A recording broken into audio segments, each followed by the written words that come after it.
मकर संक्रांति। ये नाम सुनते ही दिमाग में रंगीन तस्वीरें आ जाती हैं, खुशियों से भरे जश्न और त्योहारों के मीठे पकवानों की खुशबू। हवा में ताजा बने पकवानों की महक होती है और गलियां हंसी और संगीत की आवाजों से गूंज रही होती हैं। पूरे भारत में लोग इस खास दिन को मनाने के लिए एक साथ आते हैं। यह वह समय होता है जब परिवार फिर से मिलते हैं, दोस्त इकट्ठा होते हैं और समुदाय साझा परंपराओं से बंधते हैं। लेकिन इस त्योहार में ऐसा क्या है जो इसे इतना खास बनाता है? इन खुशियों भरे जश्न के पीछे का गहरा अर्थ क्या है? हम इसे साल दर साल इतने उत्साह के साथ क्यों मनाते हैं? इसका जवाब सांस्कृतिक, आध्यात्मिक और कृषि महत्व की समृद्ध परंपरा में निहित है, जो मकर संक्रांति अपने साथ लाता है। मकर संक्रांति सिर्फ एक त्योहार नहीं है, यह एक ऐसी परंपरा है जो पीढ़ी दर पीढ़ी चली आ रही है। यह ब्रह्मांड के साथ हमारे गहरे संबंध का उत्सव है। यह त्योहार सूर्य के मकर राशि में प्रवेश का प्रतीक है, जो एक नई शुरुआत का प्रतीक है। यह फसल के मौसम की शुरुआत का प्रतीक है। किसान खुशी मनाते हैं क्योंकि वे अपनी कड़ी मेहनत का फल पाने के लिए तैयार होते हैं। ये परिवारों और समुदायों के एक साथ आने का समय है। भोजन बांटना, उपहारों का आदान प्रदान करना और सामूहिक गतिविधियों में भाग लेना रिश्तेदारी और दोस्ती के बंधन को मजबूत करता है। और यह समय और ब्रह्मांड के चक्रीय स्वरूप पर विचार करने का है। त्योहार के दौरान जलाए गए अलाव पुराने को जलाने और नए का स्वागत करने का प्रतीक है।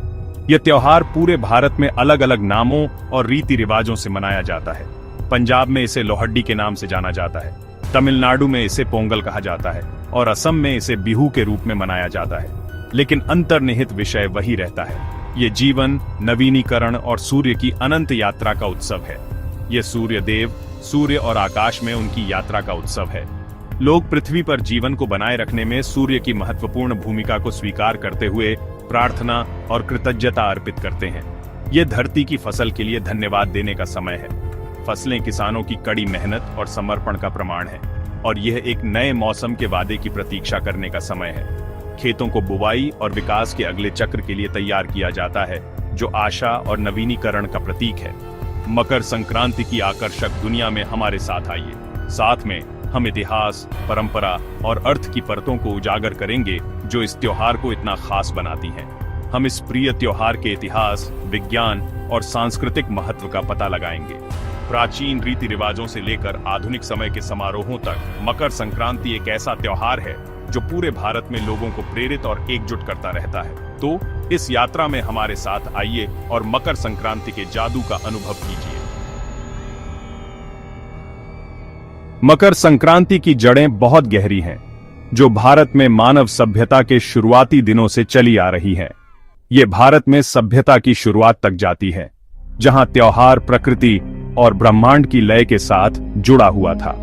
वेद जैसे प्राचीन ग्रंथों में इस त्योहार का उल्लेख मिलता है, जो लोगों के आध्यात्मिक और सांस्कृतिक जीवन में इसके महत्व को उजागर करता है। यह हजारों सालों से मनाया जा रहा है, जिसके रीति रिवाज और परंपराएं पीढ़ी दर पीढ़ी चली आ रही हैं। वैदिक काल में मकर संक्रांति उत्तरायण की शुरुआत का प्रतीक थी, जो एक महत्वपूर्ण खगोलीय घटना थी। यह 6 महीने की अवधि है जब सूर्य आकाश में उत्तर की ओर यात्रा करता है, जो नवीनीकरण और आशा के समय का प्रतीक है। इसे आध्यात्मिक साधना, ध्यान और ईश्वरीय आशीर्वाद प्राप्त करने के लिए एक शुभ समय माना जाता था।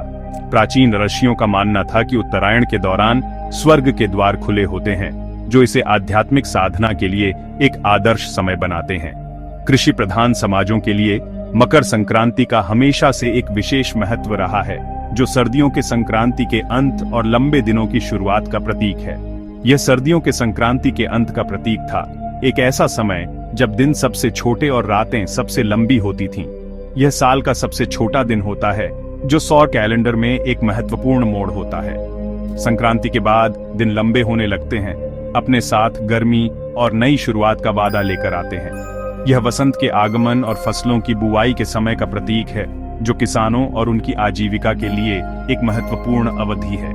सदियों से यह त्योहार विकसित हुआ है, बदलते समय के साथ तालमेल बिठाता रहा है और नए रीति रिवाजों को शामिल करता रहा है। इसने विभिन्न क्षेत्रीय रीति रिवाजों और परंपराओं को आत्मसात किया है, जो भारतीय संस्कृति की विविधता को दर्शाता है। लेकिन इसका सार अपरिवर्तित रहता है। सूर्य की यात्रा और जीवन के शाश्वत चक्र का जश्न मनाता है। यह सूर्य की यात्रा का उत्सव है, ब्रह्मांडीय व्यवस्था और उसके भीतर हमारे स्थान की याद दिलाता है। यह नवीनीकरण और आशा का समय है। सूर्य के आशीर्वाद से नए सिरे से शुरुआत करने का मौका है और यह प्राकृतिक दुनिया से हमारे जुड़ाव की याद दिलाता है, मानवता और प्रकृति के बीच सामंजस्य का जश्न मनाता है। मकर संक्रांति को सही मायने में समझने के लिए हमें इसके पीछे के विज्ञान को समझना होगा। यह त्योहार केवल एक सांस्कृतिक उत्सव नहीं है, बल्कि एक खगोलीय घटना है जिसे सदियों से मनाया जाता रहा है।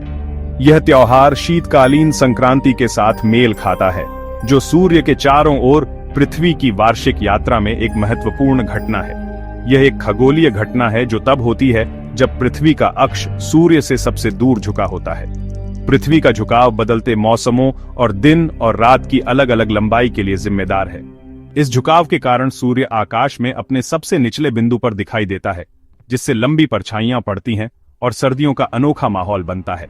इसका परिणाम उत्तरी गोलार्ध में वर्ष का सबसे छोटा दिन और सबसे लंबी रात के रूप में होता है। इस घटना को पूरे इतिहास में विभिन्न संस्कृतियों द्वारा देखा और मनाया गया है। मकर संक्रांति मकर राशि में सूर्य के प्रवेश का भी प्रतीक है, जो खगोल विज्ञान और ज्योतिष दोनों में एक महत्वपूर्ण क्षण है। इसे वैदिक ज्योतिष में मकर के रूप में जाना जाता है, जहां पारंपरिक भारतीय कैलेंडर में इसका बहुत महत्व है। संक्रांति शब्द सूर्य के एक राशि से दूसरी राशि में संक्रमण को दर्शाता है। यह बदलाव और नई शुरुआत का समय है। सूर्य की यह गति ही पृथ्वी पर ऋतुओं को नियंत्रित करती है, मौसम के पैटर्न से लेकर कृषि चक्र तक सब कुछ प्रभावित करती है। शीतकालीन संक्रांति सूर्य के चारों ओर पृथ्वी की वार्षिक यात्रा में एक महत्वपूर्ण मोड़ है। यह लंबी अंधेरी रातों के अंत और लंबे दिनों की क्रमिक वापसी का प्रतीक है। इस बिंदु से उत्तरी गोलार्ध में दिन लंबे होने लगते हैं, जिससे अधिक धूप और गर्मी आती है। उत्तरी गोलार्ध में रातें छोटी होने लगती हैं। लंबे सर्दियों के महीनों के बाद एक स्वागत योग्य बदलाव। लंबे दिनों की ओर यह बदलाव एक नए मौसम की शुरुआत का प्रतीक है, जो प्रकृति में नवीनीकरण और विकास का समय है। यह अपने साथ गर्मी, विकास और बहुतायत का वादा लेकर आता है, क्योंकि पृथ्वी अपनी सर्दियों की नींद से जागती है और आगे आने वाले जीवंत मौसमों के लिए तैयार होती है। सदियों से मकर संक्रांति को फसल उत्सव के रूप में मनाया जाता रहा है। यह वह समय होता है जब किसान महीनों की कड़ी मेहनत के बाद खुशी मनाते हैं। फसल का मौसम बहुतायत का समय होता है। यह प्रकृति की प्रचुरता के लिए धन्यवाद देने का समय है। पूरे भारत में इस समय अलग अलग फसलों की कटाई होती है। किसान अपने श्रम का फल हर्षोल्लास के साथ मनाते हैं। वे अच्छी फसल के लिए सूर्य देव को अपना आभार व्यक्त करते हैं। वे आने वाले वर्ष के लिए समृद्धि की प्रार्थना करते हैं। मकर संक्रांति समुदाय को जोड़ने का भी समय है। लोग अपनी फसल बांटने के लिए एक साथ आते हैं। वे मिठाई और बधाई का आदान प्रदान करते हैं। त्योहार सामाजिक संबंधों को मजबूत करता है और एकता की भावना को बढ़ावा देता है। यह एक अनुस्मारक है कि हम सभी जमीन और एक दूसरे से जुड़े हुए हैं।